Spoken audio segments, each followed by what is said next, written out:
Halo,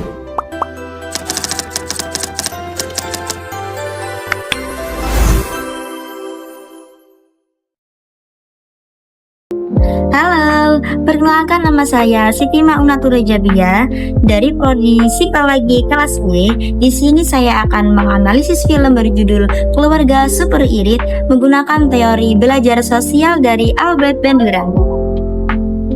Jadi, analisis ini itu bertujuan untuk melihat bagaimana sih perilaku hemat dalam keluarga itu terbentuk, dipelajari dan diturunkan kepada anak melalui proses pembelajaran sosial.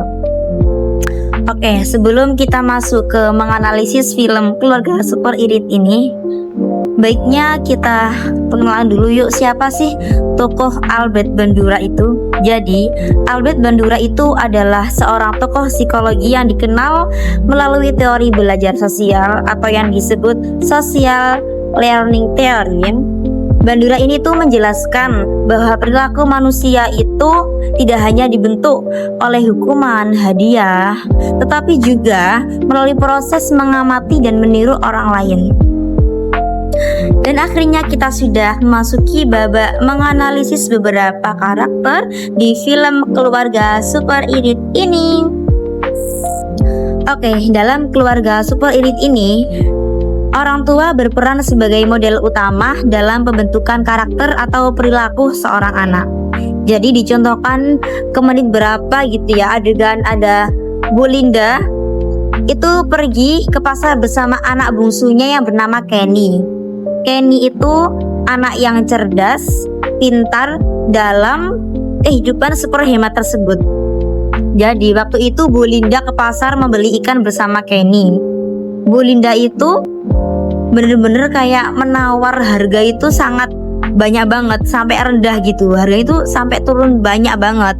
Dan gak itu doang loh, Bu Linda juga menyuruh penjualnya itu untuk mengambil duri-durinya yang di dalam ikan.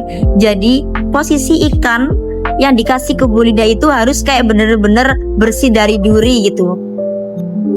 Jadi, analisis film Keluarga Super Irit ini menggunakan teori Albert Bandura. Berdasarkan observational learning, anak-anak itu belajar perilaku hemat itu dengan mengamati langsung tindakan orang tua. Melalui modeling atau tindakan orang tua itu menjadi kebiasaan tersebut. Seperti tidak meminta barang baru, terus menahan keinginan pribadi, lalu menganggap hidup hemat sebagai hal yang normal. Nah, dalam adegan tersebut, jadi anak-anak itu melihat langsung bagaimana sih orang tua itu kayak menahan keinginan dan mengontrol pengeluaran tersebut.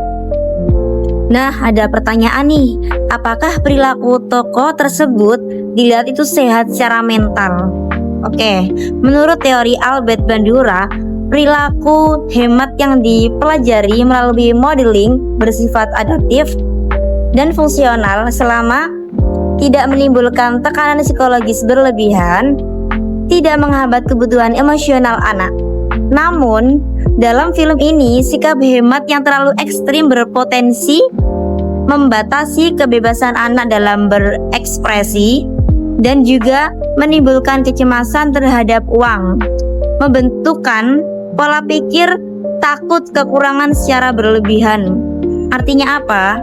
Perilaku tersebut itu sebagian sehat karena membantu keluarga bertahan secara ekonomi, tetapi bisa menjadi kurang sehat secara mental jika dilakukan tanpa fleksibilitas dan keseimbangan. Jadi, kesimpulan film dari Keluarga Super Irit ini itu menunjukkan bahwa perilaku hemat dalam keluarga terbentuk melalui proses belajar sosial sebagaimana dijelaskan oleh Albert Bandura. Orang tua itu berperan sebagai model utama, sementara anak belajar melalui observasi dan peniruan. Kesimpulannya, teori Albert Bandura membantu kita memahami bahwa perilaku keluarga itu tidak muncul secara tiba-tiba. Lingkungan dan figur orang tua sangat berpengaruh. Perilaku adaptif juga perlu dijaga agar tetap seimbang demi kesehatan mental. Demikian analisis saya mengenai film Keluarga Super Irit ini menggunakan teori Albert Bandura. Terima kasih.